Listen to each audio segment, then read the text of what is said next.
गंगा के तट पे मैं दंडवत प्रणाम माँ गंगा को करता हूँ और उपस्थित गुरुजन को मैं सादर प्रणाम करता हूँ, कोटि प्रणाम करता हूँ और सभी गुरुजनों को मैं शाश्वत प्रणाम करता हूँ। मैं राष्ट्रीय हिंदू संगठन प्रदेश अध्यक्ष अभय प्रताप सिंह और मैं आज बहुत गौरवान्वित महसूस कर रहा हूँ कि आप सभी लोगों की सानिध्य में इस प्रोग्राम को करने का अवसर मुझे प्राप्त हुआ है। आपका आशीर्वाद प्राप्त हुआ है, ये मेरे लिए बहुत सौभाग्य और संपूर्ण संगठन के लिए बहुत सौभाग्य की बात है कि आप जैसे महान व्यक्तित्वों के शब्दों को सुनने का अवसर मुझे प्राप्त हुआ है। और मैं ये सर्वप्रथम ये कहना चाहूँगा कि हम लोग कहने के लिए तो 100 करोड़ हिंदू हैं, 100 करोड़ हिंदू हैं, पर एक बहुत ही शर्मिंदगी की बात है और बहुत ही विषम परिस्थिति है कि अगर जो आवश्यकता पड़ जाए तो मुश्किल से 1 करोड़ हिंदू भी निकल के नहीं आएंगे इस समाज में। आप ही जैसे कुछ गुरुजनों हैं जिनसे हमारा हिंदुत्व, हमारी परंपरा, हमारी संस्कृति जीवित है। नहीं अगर आप जैसे गुरुजन ना हो तो ये भी समाप्त हो जाए। इसलिए कि सबसे ज्यादा अगर किसी भी धर्म में असहिष्णुता और सबसे ज्यादा किसी भी धर्म में सेकुलरिज्म है तो सिर्फ हिंदू धर्म में ही देखने को मिलती है। और इतने सारे धर्म है, किसी में सेकुलर व्यक्ति नहीं देखने को मिलते हैं, वो चाहे सिख हो चाहे मुस्लिम हो, कोई भी धर्म हो। बहुत ही दुख की बात है कि हमारे हिंदू भाई ही सब सेकुलर बनते हैं, सभी सारी चीजें करते हैं। गुरुजी ने इतनी महत्वपूर्ण बात बताई कि हर व्यक्ति के मत्थे में तिलक होना चाहिए, ये बहुत अति आवश्यक है। जब दूसरे धर्म के लोग जिनको अच्छा भी नहीं लगता है वो भी टोपी लगा के ऊंचा पैंट पहन के टहलते हैं अपने धर्म का प्रचार प्रसार करने के लिए, हम हिंदू हो के अपने मत्थे पे तिलक लगाने से संकोच करते हैं। हाँ, ये बहुत ही विडम्बना की बात है। तो मैं आप सभी लोगों से यह आग्रह करना चाहूंगा कि सर्वप्रथम आप किसी भी ऑफिस में, किसी भी दफ्तर में, कहीं भी आप कार्यरत हो, रोज अगर प्रतिदिन नहीं कर सकते तो सप्ताह में एक दिन अपना तिलक लगा के, कुर्ता पहन के, धोती पहन के अवश्य से जाए। आपसे लोग सीखेंगे इस चीज को। भारत माता की बातों को पूर्ण रूप से समर्थन करता हूँ और ये इस चीज को मैं निरंतर अपने अंदर और अपने से जुड़े हुए लोगों को मैं ये कहता हूँ कि आप लोग निरंतर, जो गुरुजी ने कहा सत्य बात है कि सर्वप्रथम हमें हिंदू बनने की आवश्यकता है। सिर्फ नाम का हिंदू नहीं, काम के लिए जो हमारा धर्म है, जो हमारा कर्म है, जो हमारी संस्कृति है, उसको हमें फॉलो करना है बिल्कुल हर रूप में। सर्वप्रथम तो हम कहने के लिए हिंदू हैं। हमारा बच्चा पैदा होता है, 1 साल का होता है तो हम तुरंत क्रिश्चियन बन जाते हैं, केक मनाते हैं, बर्थडे मनाते हैं उसका। और जिस चीज को आज हम दीप प्रज्वलित कर रहे हैं, सर्वप्रथम हम दीप जलाते हैं और उसी दीप को हम बुझा देते हैं।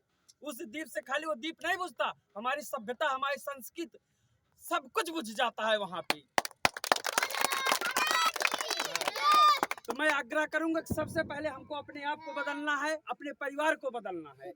हम लोग यहाँ से माँ गंगा के तट पे और गुरुजी के यहाँ पे चरणों में हम लोग उपस्थित है, सब लोग शपथ लेंगे कि हम अपने बच्चों का इस तरह से जन्मदिन नहीं मनाएंगे। बहुत सारे तरीके हैं, देवी देवताओं के मंदिर में जाएंगे, प्रसाद चढ़ाएंगे, उनका आशीर्वाद लेंगे, लोगों को भोजन करवाएंगे। हम इस रूप से अपने बच्चों का कार्यक्रम मनाएंगे।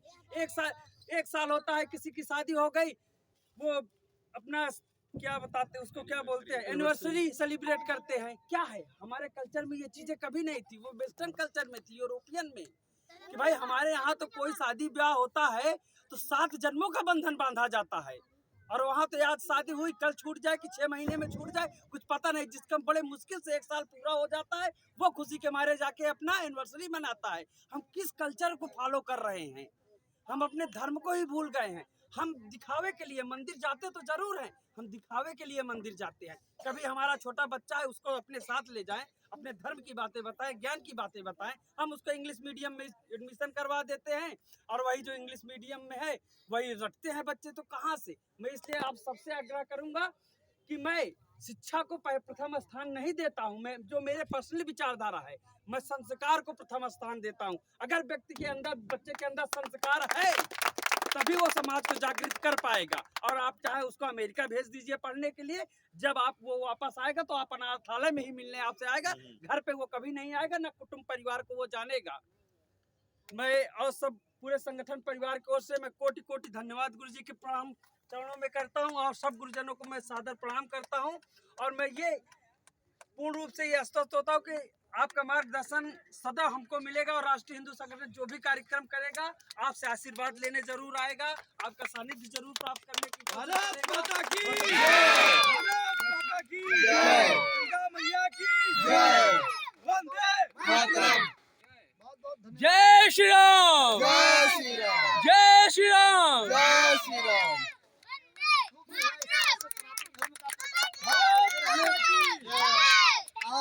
जैसा कि भी आपने कहा अपने वक्तव्य में जय श्री राम।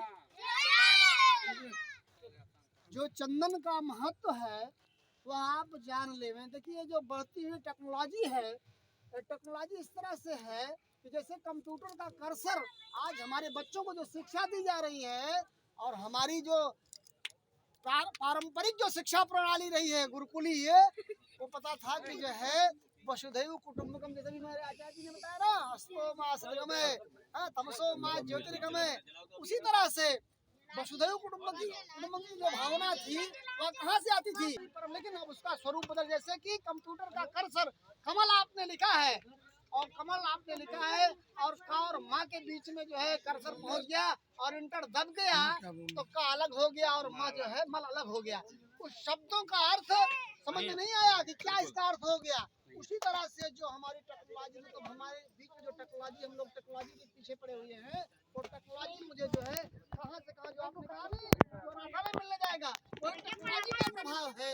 यथा नामो तथा गुणः, जैसा कि चंदन के संबंध में आप जान जाए तो कहा कि चंदन शुभम पवित्रम पापनाशनम आपदाम हरते नित्यम लक्ष्मी तिष्ठति सर्वदा, जिसके लिए टका धर्म टका कर्म टका ही परमं तपः, जिसके पीछे हम दिन भर ढूंढ रहे हैं, टकायते ढूंढ रहे हैं कि टका मिल जाए, वो कैसे मिलेगा?